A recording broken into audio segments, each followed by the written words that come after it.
Hello there. Welcome to the SPS podcast.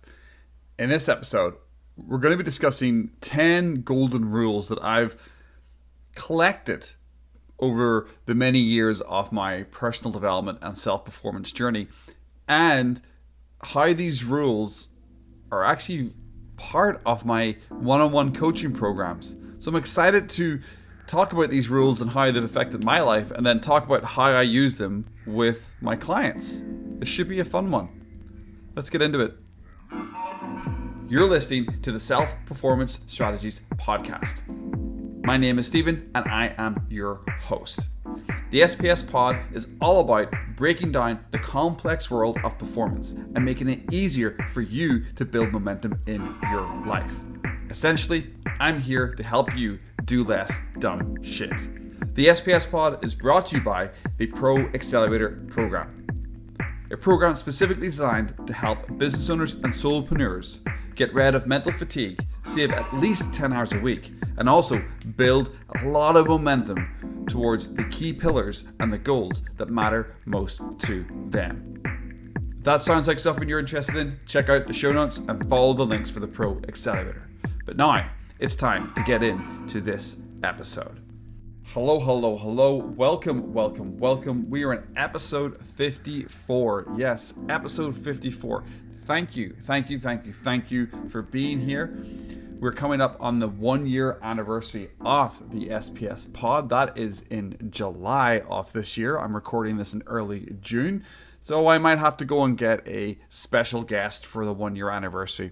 Maybe I'll just talk about some ideas that I have for my life and my business and anything else that pops into my mind. It is my podcast after all. But who knows? We'll celebrate in July. But let's get into this episode. Let's slide into the 10 golden rules that I've used in my life to do less but create a lot more results. As I said in the intro, these are rules that I've compiled over the last sort of 10 years or so in my own personal development journey. And then I've kind of moved and rotated them into my business life, but also made them cornerstones in some of the elements that I teach my clients to help them do less, but get more results. But before we jump into it, let's share a quote. We always share a quote at the start of each episode, so let's do that.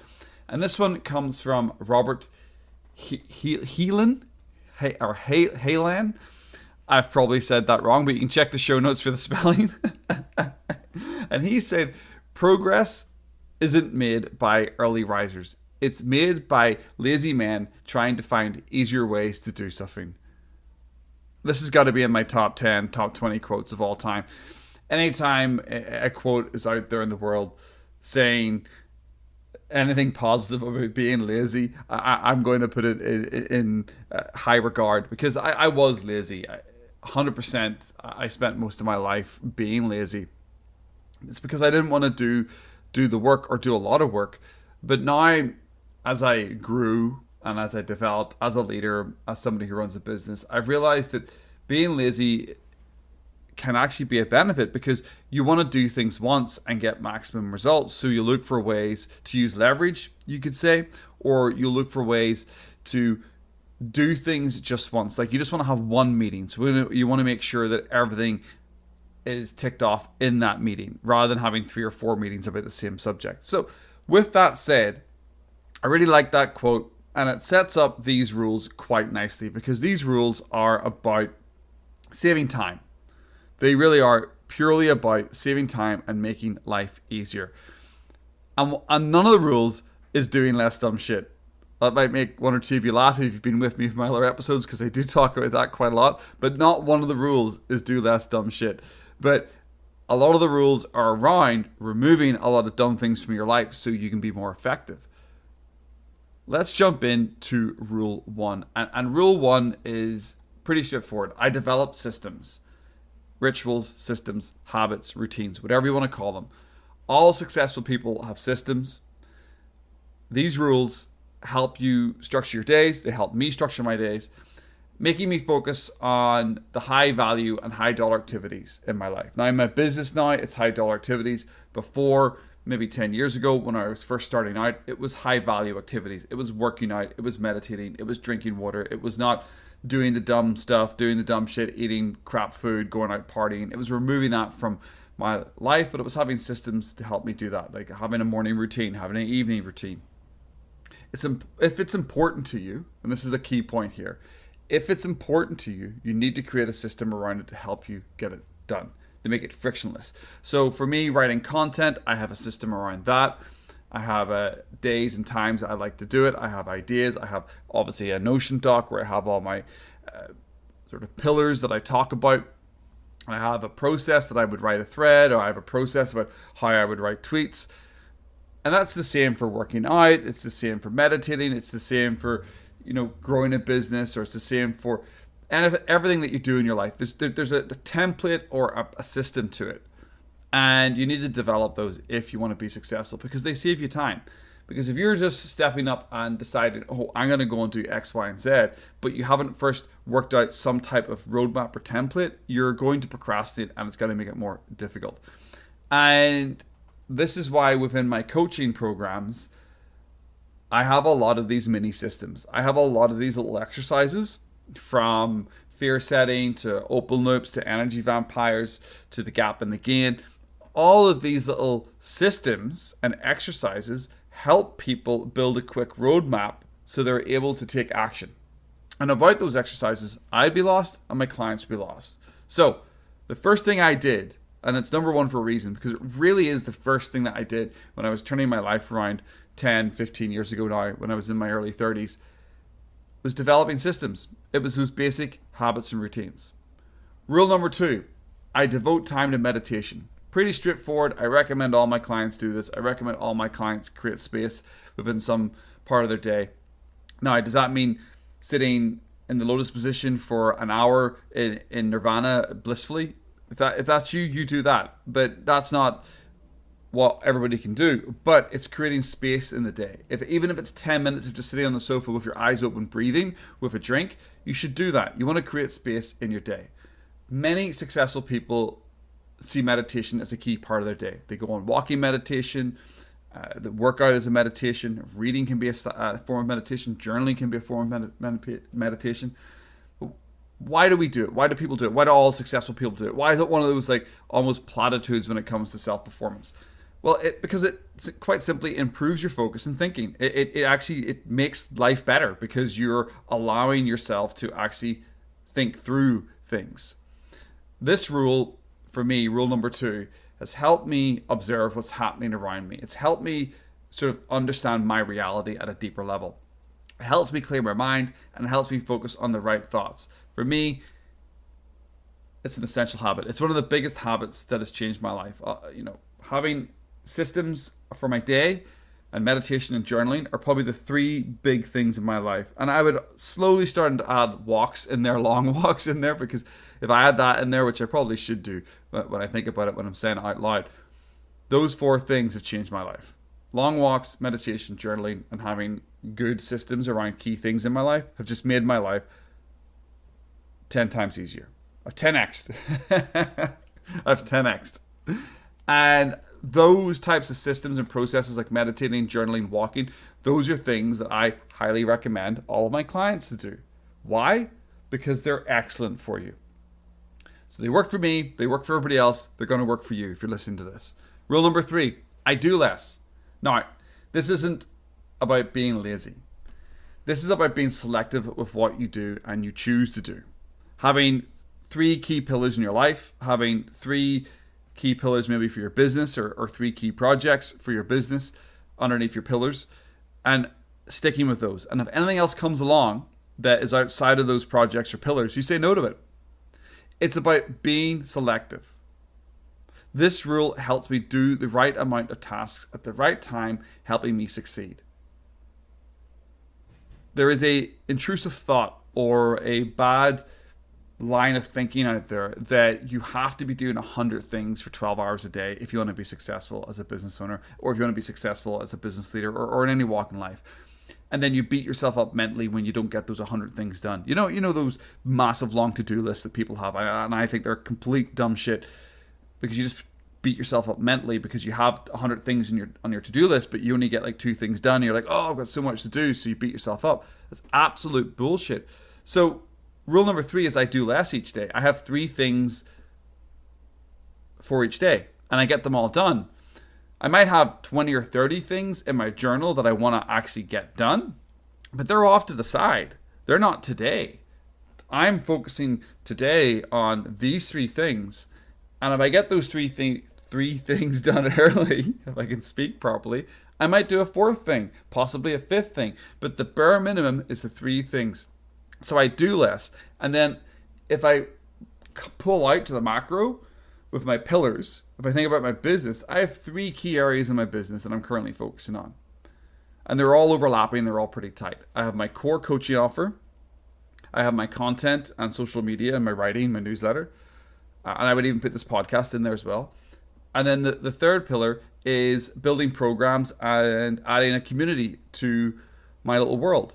Now, someone might argue that's all one big project because it's to do with my business. And I would say yes, but it's 3 mini pillars within the pillar of my business because each of them need a slightly different piece of work. And this is what I actually get a lot of my clients to think about within their business, is to really solidify those 2 to 3 or 2 to 4 key pillars within their business, not just their life, that they focus on. And then if they have the power, they do delegate work. So they do the work that they have to do around their key pillars. They drop anything that's dumb shit, and then they delegate a lot of low value work, allowing them to actually do less so they can focus on what really matters. And that's where this rule 3 really comes in to power. Now, rule 4 is a fantastic rule. It's a short rule. I'm not going to spend too much time on it, but it's simply do one thing at a time. This rule is a simple focus rule. When you're doing something, focus only on it. This rule helps me remember to focus on one task until done. One until done. Just remember that little brain tattoo. One until done. 3 simple words that can change your life. One until done. As the Zen proverb says, when walking, walk. When eating, eat. That simple idea could change your life. It could save you hours. It could save you a whole whack of mental fatigue. And I preach this with my clients. I preach this with everybody. If you're going to work on something, know your key pillars, know your big rocks for your week, know your big rocks for your day, and then for 90 minutes or an hour, focus on one thing until it's done. It's fairly simple when you break it down to that level.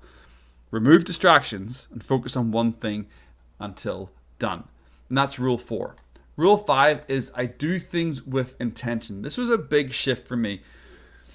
Maybe a few years into my progress, maybe even 5. It wasn't something I just like started with, I'm going to start doing things with intention. Just like, I woke up one day with intention. It was something that I learned, the art of moving slowly, the art of moving towards things that matter. And it's almost like you're going back to the Zen proverb before, it almost is a Zen kind of technique. It's like, don't rush, keep things simple and take your time. This rule helps me make my actions deliberate. I no longer feel rushed or make random choices because I have that intention. I have my pillars, I have my big rocks, I have my systems in place, I have my meditation in place, and it allows me to do more things in intention. So you can see the rules are almost building on top of each other. I didn't start with intention years ago. I started with habits and systems and meditation. And then once I got those embedded in my life, all of a sudden it made me more aware that having intention was a powerful tool. Now, am I a Jedi Knight at this? No, I'm still very much a bull in a china shop. But as they say, slow is smooth and smooth is fast. And it is a golden rule. Rule number 5 is a golden rule. Do things with intention. Very useful. Number 6, I finish what I start. Now, there's a counter argument to this one that you got sunk cost fallacy and you shouldn't be doing the project anymore, and we can discuss that quickly. But this is about small projects. This is about a lot of open loops. Too often you get close to finishing, you get close to completing a project or shipping something, and then procrastination kicks in or fear kicks in. You're not too sure about it. Then distraction puts new shiny ideas in front of you. And this creates a problem because it rewires your brain to focus on new and different. And if you don't finish, you'll have a whole bunch of open loops, a whole bunch of projects on the shelf. And then your brain will be desiring shiny new objects anytime things get difficult. Anytime you feel that pressure where you're like, oh, I need to get this done. Oh, maybe it's time to go and do something new. And that's bad for your brain. As I said, it's rewiring your brain to focus on new and different. So this rule helps me ignore shiny distractions, the shiny object syndrome, and get shit done. Now, if the project is sunk cost, if the project is I'm sinking lots of money into it and it's not working, or I have a relationship with someone and I don't feel like it's a fair relationship, and whatever that is, pick an example in your own life where you maybe feel like you're paying too much money to somebody, or you're in a relationship with somebody, or you're in a project with a bunch of people and it's not going well, or you've been sinking a lot of time into something and you just realize it's not going to get you the results that you want. Maybe that isn't the time to finish that project and see it through, because that's a slightly different angle. But again, pulling you back to this rule 6. This is for your weekly and monthly little mini sprints, the content you want to put out, the conversations that you need to have, the little mini projects in your business that you need to do. You need to finish what you start. You need to ship these things. And this is a golden rule. This rule is really, really important. I had a major problem with that, especially back in school and university. I was very, very good at starting something. Very, very good at coming up with ideas. I'm still very good at coming up with ideas. I'm not very good at finishing things, especially things that I don't have the full skill set around. So I might hire someone, but I still would get that project finished now. But it's something that I'm heavily aware of because I have this sort of awareness, heavily aware, because I have this awareness. How many times can I say awareness? But you know what I'm trying to say, that I have this sort of almost like it's a blind spot of mine that I'm very good at starting and not very good at completing. So I'd like to finish what I start as much as I can, but also, side note, asterisk off the side, sunk cost fallacy, be aware of it. Don't keep throwing money at something or hours at something when logically you should stop. Let's move on to rule number 7. I create space between tasks. Now, this was huge for me when working in corporate, and it's still good for me within the entrepreneurial solopreneur world that I live in now, but I've been very good at it in corporate, that I haven't let it really take over in my solopreneur world. I'm very good at giving myself space. I'm very good at having my calendar with a bit of gap between things. So don't schedule things so close together. This is something that I usually push back on so much in corporate. Giving 5 or 10 minutes between meetings, giving yourself time to unwind, giving yourself a chance to go to the toilet, grab some water, relax, and then set your intention for the next thing coming up and use your time well. This rule helps me reflect on what's going on. It helps me focus on what I'm doing and why. And I believe frustration is waiting in the wings if you don't create space daily. Frustration is waiting in the wings if you don't create space daily. I said that twice because I think it's quite powerful. I always like to have a bunch of micro habits in there, and I call them renewal zones, and it's an exercise that I actually get all my clients to do pretty early on when working with me. I make them go out and design a 5-minute renewal zone, a 10-minute renewal zone, a 30-minute renewal zone, and an hour-long renewal zone. And what they do is they list a bunch of activities they can do in each of those time frames that renew their energy. It could be drinking water for 5 minutes. It could be going for a walk around the block for 10 minutes. It could be taking the dog out for a walk for 30 minutes. The hour one could be meditating for 30 minutes, then reading for 30 minutes. It could even be taking a nap for 20 minutes and then going for a walk around their neighborhood for 20 minutes. Whatever that is, I get them to design these renewal zones, because the goal is when you finish one meeting and you have 20 minutes or 30 minutes or an hour before your next one, and you've got the ability to go and take a 10 or 20 minute break, you need to go and do something that recharges you. That's why you create space in between things. Going on your phone and scrolling through Twitter, or going on TikTok or Instagram, or going to the news, or whatever you do that's dumb shit on YouTube or whatever, going on Netflix, that doesn't actually renew you. that doesn't allow you to use the space in between things well. It actually drains your energy. So during those peak hours, those 4 to 6 or maybe even 8 hours of your workday, but definitely between those 4 and 6 hours of peak cognitive abilities that God gives us each day, we want to make sure that in between things, we're doing renewal zones. We're taking deep breaths. We're doing meditation. We're going for short walks. We're doing things that are positive for us. And that's a big lever that I use with my clients, because when they get used to doing this, it changes your days. It changes your energy. And I've said this before in other podcasts, and I've said it quite a lot on Twitter. Energy management is far superior than time management. For me, it stacks. Energy management first, task and goal management second, then time management. If you're good at the first two, you'll never need time management. And I can do a full podcast about that at some other point. If you want me to do a full podcast on that, you can send me a DM at Steve Timoney on Twitter. It's at STEVETIMONEY, and let me know whether you'd be interested in me breaking that down. Energy management, task management, time management. Let's move on to rule 8. I designate time. And there's 2 thoughts here. I create specific days and times for tasks, meaning they get done often. And also, your brain works differently at different times of the day, according to your circadian and ultradian rhythms. You do more when you do the right activities at the right time of the day. This rule helps me get more shit done daily. So let's go back to the first rule. For instance, I would typically record my podcast on a Thursday. I send my newsletter out on a Wednesday. So I write my newsletter on a Tuesday. Actually, no, I just got that completely wrong. I send my newsletter out on a Thursday morning. So I write it on a Tuesday and a Wednesday. And then I have a bit of space on a Thursday. So I do my podcast on Thursdays. So I have days each week where I'm doing something. Like Tuesday, I'm getting my newsletter ready, doing other type of content, usually having a lot of meetings because Tuesday is usually a heavy meeting day for me. Wednesdays, I'm finishing off my newsletter. I'm getting out loaded up in the computer systems that I use, so it'll go out. And then on Thursday, I actually don't have the ability for any of my clients or sales calls to be booked. Thursday's a clear day for me because I have Thursday down as a thinking day, a content day, and also a day where I probably read and do some courses. So that's what I do on a Thursday, and that allows me to have specific days. So because I have the specific days, I know my newsletter is always going to go out on a Thursday morning. I know I'm always going to get a podcast done, at least one a week.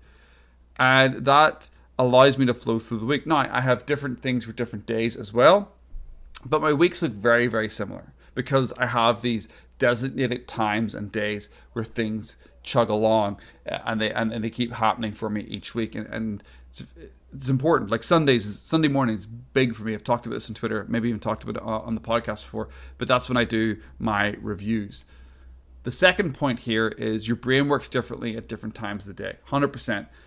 If you're an early riser, you do complex work first thing in the morning. If you're an early riser, you shouldn't be doing complex math, spreadsheet work, difficult equations at nighttime. You want to be doing that in the morning. If you're an early riser, you're also going to be more creative at nighttime. I like compiling ideas in the evening. I like getting shit done in the morning. Now, if you're a late riser, if you're an owl, it's the other way around. You do your complex work in the evening and you do your compiling in the morning. You're pulling together your ideas. And that's really how I split my days up. My days go from getting shit done to talking to people in meetings to compiling ideas or learning. So that's the way I look at my days. And it flows like that. And I usually have exercise in between that. I usually go for a walk or work out around about 2 to 4 each day. So my days flow like that, from getting shit done in the morning to having conversations with people sort of afternoon, to compiling ideas and being creative in the evening. It just works really well for me. And that was rule 8, designating times for things. Rule 9, work with others. Hire a coach, mentor others, network with people. All successful people spend part of their day working with other people, networking and being around other people in communities. This rule helps remind me that working with others keeps you focused and motivated. Peer accountability is a win-win situation. Everybody wins from it. But if you want to go far, you need to go with other people. You can go fast when you're alone, but you go far when you work with other people. And rule 9 is really key for me: to find the right network, to find the right communities, and then to spend a bit of time each day being involved in those communities and finding other people in similar situations. And I've met some really fantastic people, and you've heard some of those fantastic people who I've met on the podcast, and I've brought them on. So it's been fantastic to connect with people like that as well. But working with others is really key. Whether you're a coach, whether you're the coachee, whether you're the mentor, or whether you're being mentored, having that network is essential.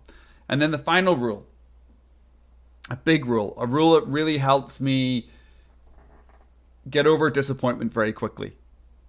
I have frustrating days quite a lot in my business. I'm always throwing ideas out there. I'm hoping for things to be better than they are. But sometimes it doesn't work out. Other days it does work out, and I get big wins and I have fantastic results. But at all times, I make gratitude part of my day. You can't be grateful and frustrated at the same time. Try it. It's impossible. It's absolutely impossible. This rule reminds me that when you're in a state of gratitude, you will find it easier to focus on the important activities in your life and your business. And I think it's the best rule to finish off this podcast episode, the 54th episode of the SPS podcast, because I'm grateful for you for listening to this. I'm grateful that I started this podcast about a year ago. I'm grateful that I've continued doing it on the 54th episode. I'm grateful that I get an opportunity to do this as my job each day. To have a community of 70-odd thousand people following me on Twitter, to have a podcast that's growing slowly, but it's growing. Maybe I should do more episodes. But yeah, gratitude really does help. I've had some difficult times over the last 6 months or a year. I've had some weeks and days where things have really punched me in the gut. But if I take a look at my goals, I take a look at my pillars, I take a look at my systems, and I look at how far I've come, and I look at my wins, I can only feel gratitude. And it's fantastic to have that as part of your day, to be able to be grateful that I'm healthy, that I'm alive, that I'm here, that I'm speaking to people, that I'm enjoying life, and I'm getting to do what I want to be doing if I was stuck in a corporate job like I was 2.5 years ago. So thank you. Thank you very much for listening to this episode. I appreciate you. That was the 54th episode of the SPS podcast. Let me know what you think of it. Hit me up on my DMs on Twitter at Steve Timoney. It's at STEVETIMONEY. Or you can slide on over to LinkedIn. Say hi to me there at Stephen Timoney. That's at STEPHENTIMONEY.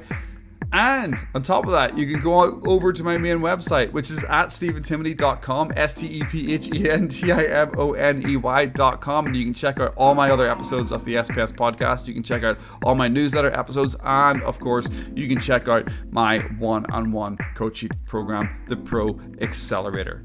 Thank you very much for listening, and we will speak to you in the next episode. Make it a good one.